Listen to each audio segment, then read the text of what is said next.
बिस्मिल्लाहिर्रहमानिर्रहीम। अस्सलाम वालेकुम। डॉक्टर मुनव्वर हुसैन आपके पेश खिदमत है। क्या हमारी ख़ारजा पॉलिसी कायद आज़म रहमतुल्लाह अलैह के दिए हुए असूलों के मुताबिक है, उनके विज़न के मुताबिक है, या उससे रूगर्दानी की जा रही है? इस सवाल का जवाब तफसीलन मैं दूंगा, लेकिन इससे पहले इंतहाई एक अहम ख़बर आपके साथ शेयर करना चाहता हूँ, और वो ये कि चाइनीज़ मोबाइल कंपनी जिसका नाम वीवो है, जिसकी इन्वेस्टमेंट पाकिस्तान के अंदर भी है, एक हैवी इन्वेस्टमेंट, एक ख़तीर रकम की सरमायाकारी भारत के अंदर भी की हुई है।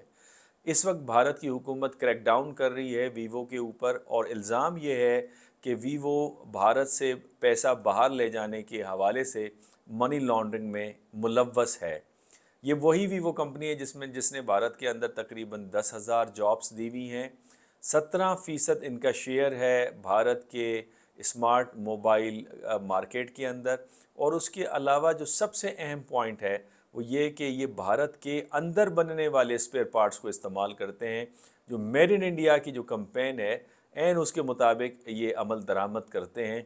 लेकिन इस कार्रवाई के बाद इसका असर क्या होगा? चाइनीज़ ने अपना बड़ा सीरियस कंसर्न इस पे शो कर दिया है, और उनका कहना ये है कि साउथ एशियन जो ममालिक हैं वो फ़ॉरेन कंपनीज़ के लिए कब्रिस्तान साबित हो रहे हैं। मैं समझता हूँ कि इस तरह की जो कार्रवाइयाँ हैं वो किसी हद तक होनी तो अपनी जगह पे चाहिए, लेकिन साथ साथ जो फ़ॉरेन इन्वेस्टर्स हैं उनके जो कॉन्फिडेंस है, उनका जो एतमाद है वो मुतज़लज़ल होगा, और जिससे भारत की इकानमी को एक धचका पहुंच सकता है। बहरहाल, हम अपने असल मुद्दा के ऊपर आ जाते हैं, और असल मुद्दा ये है कि हमने अभी कायद-ए-आज़म मोहम्मद अली जिन्ना रहमतुल्लाह अलैह की सालगिरह मनाई, और कायद-ए-आज़म मोहम्मद अली जिन्ना रहमतुल्लाह अलैह ने एक विज़न दिया सियासत का, मईशत का, समाजियत का।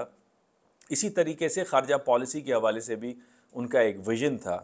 और कायद-ए-आज़म रहमतुल्लाह अलैह जब पहले गवर्नर जनरल की हैसियत से 14 अगस्त 1947 को हलफनामा ले रहे थे कराची के अंदर, तो उन्होंने फरमाया कि पाकिस्तान का वजूद हमेशा रहने के लिए हुआ है। अब ज़ाहिर है, एक नई रियासत वजूद में आई तो नई रियासत को एक अपना मुकाम, एक अपनी जगह बनानी थी दुनिया के नक्शे के ऊपर। तो इस हवाले से उसको एक ख़ारजा पॉलिसी की ज़रूरत थी। इस हवाले से जो ख़ारजा पॉलिसी तरतीब दी गई, स्पेशली अपने पड़ोसी ममालिक के हवाले से, जो कि सरफेस के ऊपर तो दोस्त थे लेकिन सरफेस के नीचे वो पाकिस्तान की मुखालफत करते हुए नज़र आए, उस हवाले से ख़ारजा पॉलिसी को तरतीब देना था। कायद-ए-आज़म रहमतुल्लाह अलैह ने जो पहली ख़ारजा पॉलिसी का जो फ़ैसला किया, वो पाकिस्तान की मेंबरशिप थी, या पाकिस्तान की रुकनीत अक़वाम मुत्तहिदा के हवाले से उसके हुसूल के लिए काविशें डाली गई, और पाकिस्तान ने अप्लाई किया सितंबर 1947 को। और आपको ये सुनकर हैरत होगी कि स्पेशली ये ख़बर बड़ी अहम है उन दोस्तों के लिए जो कि नाराज़ होते हैं कि अफ़गानियों को आप क्यों निकाल रहे हैं। अफ़गानिस्तान वो वाहिद मुल्क था जिसने अक़वाम मुत्तहिदा में पाकिस्तान की रुकनीत की मुखालफत की थी, और फ़्रांस वो पहला मुल्क था जिसने पाकिस्तान का झंडा लहराया। तो कायद-ए-आज़म रहमतुल्लाह अलैह का जो पहला फ़ैसला था वो अक़वाम मुत्तहिदा के अंदर रुकनीत के हवाले से था, और कायद-ए-आज़म रहमतुल्लाह अलैह के जो ख़यालात थे वो इस बात की अक्कासी कर रहे थे कि जिन्ना साहब चाहते थे कि पाकिस्तान का किरदार दुनिया के अमन और खुशहाली के अंदर यूनाइटेड नेशन के थ्रू एक अहम किरदार अदा कर सके।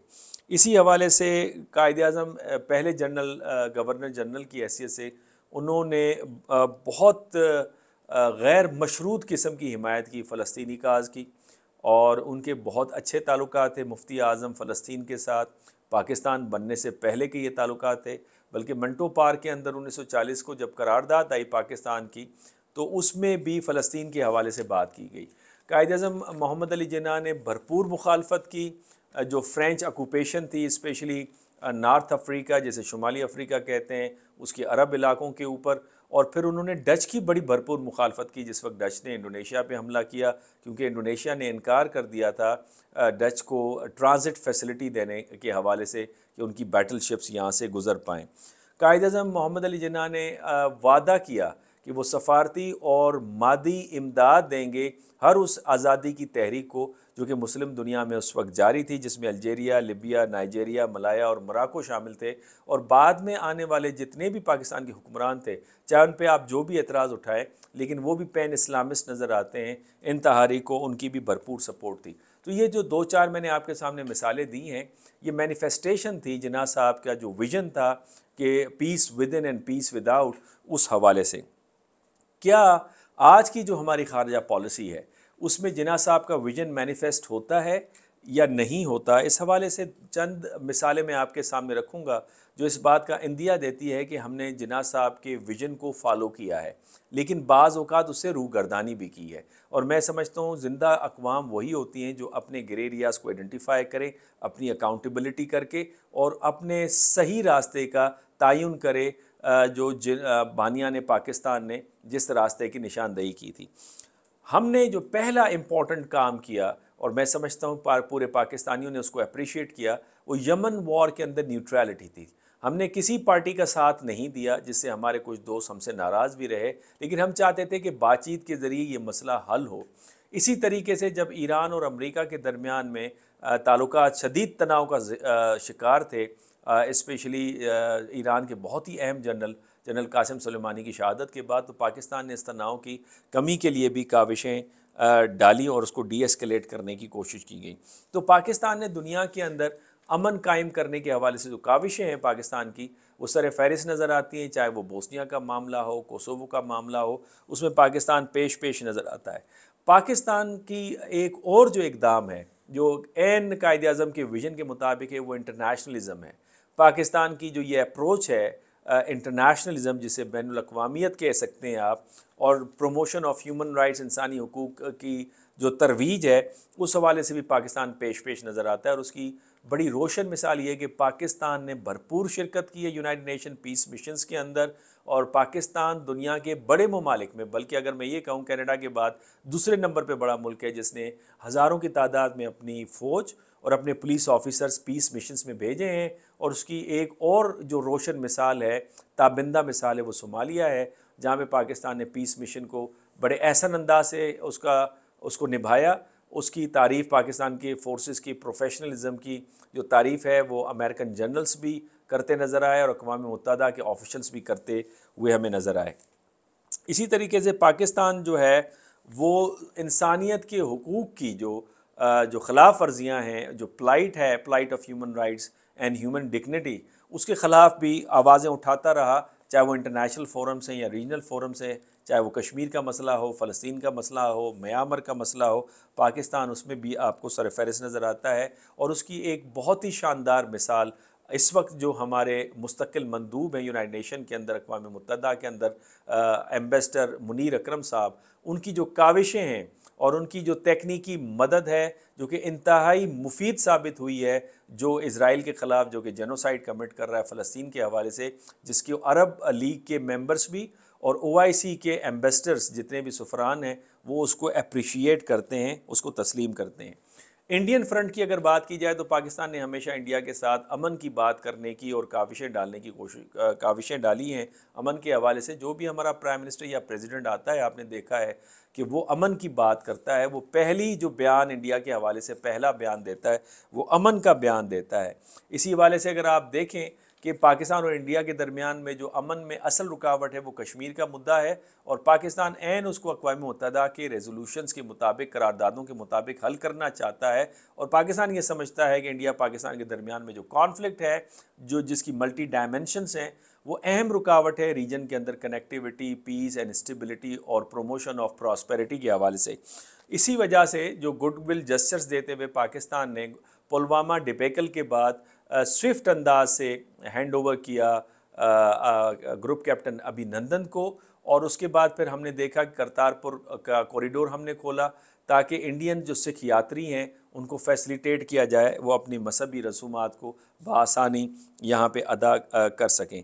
تو پاکستان کے جو گڈ ول جسچرز ہیں، البتہ اس کا جو نتیجہ ہے وہ کوئی پازیٹیو انڈیا کی طرف سے ہمیں نظر نہیں آتا، سوائے ایک بہت ہی اہم BJP کے پرائم منسٹر جن کا نام اٹل بہاری واجپئی، جو چل کے پاکستان تشریف لائے تھے اور مینار پاکستان بھی گئے تھے، ان کی ایفرٹس اپریشیٹ کی جاتی ہیں اس حوالے سے۔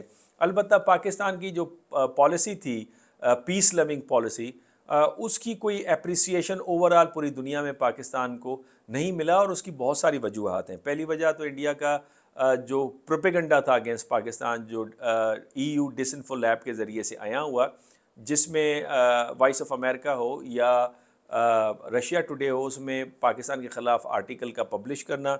और फिर दुनिया ने देखा कि जिस तरह से इंडियन डेथ स्क्वाड एक्सपोज हुआ, ग्लोबल डेथ स्क्वाड दुनिया के अंदर, I5 ने उसको रिपोर्ट किया, फिर FATF ने रिपोर्ट किया कि इंडिया मनी लॉन्ड्रिंग के अंदर, टेरर फाइनेंसिंग के अंदर, इलीगल वेपन्स की तरसील के हवाले से मुलव्वस नज़र आता है। इसकी एक और वजह जो पाकिस्तान के किरदार को तस्लीम न करना है, वो पाकिस्तान की इस आइडियलिस्ट अप्रोच को दुनिया ने नज़रअंदाज किया। बिकॉज़ दुनिया के जो एक्शंस हैं उसको आप रियल पॉलिटी के पर्सपेक्टिव से या अप्रोच से आप उसको समझ सकते हैं। वो अपनी प्रैग्मेटिज़म को अपनाते हुए अपने माशी, सियासी और स्ट्रेटजिक जो मफादात हैं उसको परसू करते हैं, नॉर्म बेस्ड और वैल्यू बेस्ड इंटरनेशनल ऑर्डर को इग्नोर करते नज़र आते हैं। इसके अलावा अगर पाकिस्तान की पॉलिसी को आप देखें तो समटाइम्स पाकिस्तान की पॉलिसी ने जिन्ना साहब के जो विज़न है उससे रूगर्दानी की है, और बड़ी सीरियस किस्म की रूगर्दानी भी की है। बिलफर्ज हम दूसरों की जंगें लड़ते रहे, हमने अलाइंसेस सिक्योरिटी के नाम पे जो दुनिया के साथ जो हमने पंगे लिए हैं, जिसमें जिन्ना साहब फरमाते थे कि हमारी एनिमिटी विद नन और गुडविल हमारे जो रिलेशनशिप है विद ऑल होंगे, उसकी ये ख़िलाफ़ वर्जी थी। और मैं समझता हूँ कि आने वाले दिनों के अंदर भी हमें सबक सीखना होगा कि इस तरह की पॉलिसीज़ के बड़े मनफी असरात हमने भुगते पाकिस्तान की माशरत के ऊपर, मईशत के ऊपर, सियासत के ऊपर। और वही मोदी साहब इस वक्त करने जा रहे हैं इंडिया के साथ, जिसको मैं बार बार तस्करा करता हूँ कि ये माशी तौर पे तो इंडिया तरक्की पा रहा है, लेकिन माशरती तौर पे तनज़्ज़ुली का शिकार है। और ये जो रिलीजियस फैनेटिसिज्म है, जो इंतहा पसंदी है मजहबी, ये माशरे को तोड़ के रख देती है, जिसका खमियाजा पाकिस्तान ने भी काफ़ी हद तक भुगता है। तो मैं समझता हूँ इस तर्ज़ अमल पे हमें गौर करना होगा और मुस्तक़बिल में ऐसी किसी भी मुहिम का हिस्सा नहीं बनना होगा। सबके साथ बेहतरीन ताल्लुकात, और हमें बैलेंस करना होगा। जिस तरह हम कहते हैं कि हम किसी ब्लॉक पॉलिटिक्स का हिस्सा नहीं बनेंगे, लेकिन ब्लॉक पॉलिटिक्स का हिस्सा न बनने के साथ हमें देखना होगा कि हमारे जो की डिसीशन मेकर्स हैं, हमारी जो ब्यूरोक्रेसी है, उनका इमोशनली और मेंटली टिल्ट वेस्ट की तरफ तो नहीं है। चूँकि डुअल नेशनलिटी वो जुर्म है मेरी नज़र में, जो कि इंडिया में जिसके ऊपर पाबंदी है, उसकी वजह से हमारे बहुत सारे ब्यूरोक्रेट्स और हमारे सियासतदान, हमारे एलीट्स, वो वेस्ट की तरफ देखते हैं अपने छोटे छोटे मफादात की खातिर। इसे हमें ओवरकम करना होगा। इजाज़त दीजिए, अल्लाह हाफ़िज़।